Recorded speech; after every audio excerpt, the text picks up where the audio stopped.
Good day mga besh, magandang araw, magandang buhay. Tara, samahan niyo ako sa video na ito. Tanghali na po pala nagising ang besh niyo. Ito nga po pala ang oras ng aking pagising. Sapagkat ang sisterette ko nagbubukas at ako'y kanyang gigisingin ng 7 or 8 na. At ako'y magiging bantay na hanggang sa pagsapit ng dilim o takdang oras ng aming pagsasara. Ito nga po pala ay sakto ng aking paglabas ay siyang pagdating ng deliver. For this video, ipagpatawad nyo nga po pala, ito ay nakaraang buwan pa. Ngayon ko lang na-edit at syempre na-i-upload. Ano daw? Pagtapos po pala nito lahat ibaba, saka namin i-check isa-isa. Kasi minsan hindi natin inaasahan mali ang dumarating sa atin. Para maibalik natin ng araw din na ito. Kasi kung palilipasin pa natin, hindi na natin maibabalik at maraming problema na ang magaganap. Ano daw? Kasi mamaya, baka ang dumating, hindi naman fast movie. Matagal na matetemga. Kaya ang maigi, yung dapat na dumating, ay yung order mo na. Kaya kailangan, ma-check na natin. At pagkatapos nga po pala natin ma-check, nakisuyo na rin ako sa kanila na iusog-usog. Mga dapat iusog. Pero ang sabi ko, yung iba, wag na. Ako na lang. Kasi kaya ko naman. At dinediretso ko na rin sa mga pagsasalangsangan para yung mga wala na laman, malagyan. At yung mga kulang, mapunan. Ano daw? Sa aking pagsasalangsang balay, iniikot ko na rin ang tindahan. Kasi random po eh.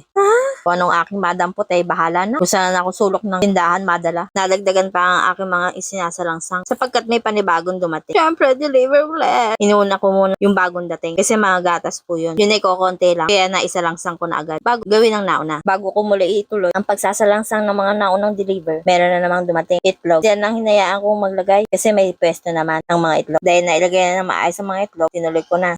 Tinuloy ko na ang pagtanggap ng mga deliver. Meron pa pala, nalimutan ko, araw pala ng deliver para sa tinapay. Ako na nag-aayos para ma-display ng maayos. Ano daw?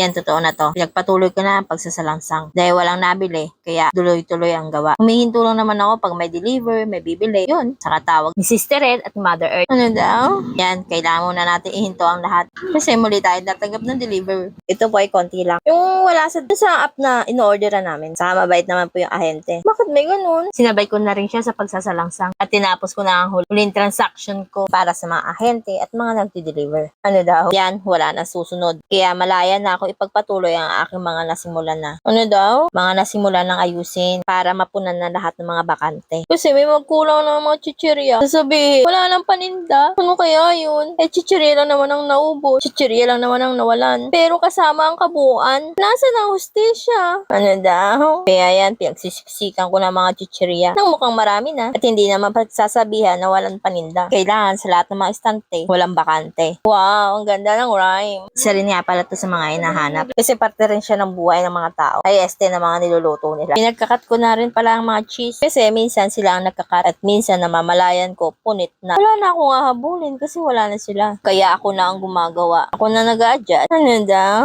Dito nga po pala sa side na to yung mga condiments. Yung mga kailangan yung panghalo. Para hindi na kayo maligaw. Ano daw? Para isang side na lang. Kung hindi na kayo mahihilo, hindi na sasakit ang ulo sa kakahanap. Kasi may tamang paglalagyan. May tamang lugar na inilaan. Ano daw? Nilalagyan ko nga pala kung anong may kulang. Kung saan lang konti na lang. Salamat po sa walang sawang niyong panonood at paghihintay. Sa muli po.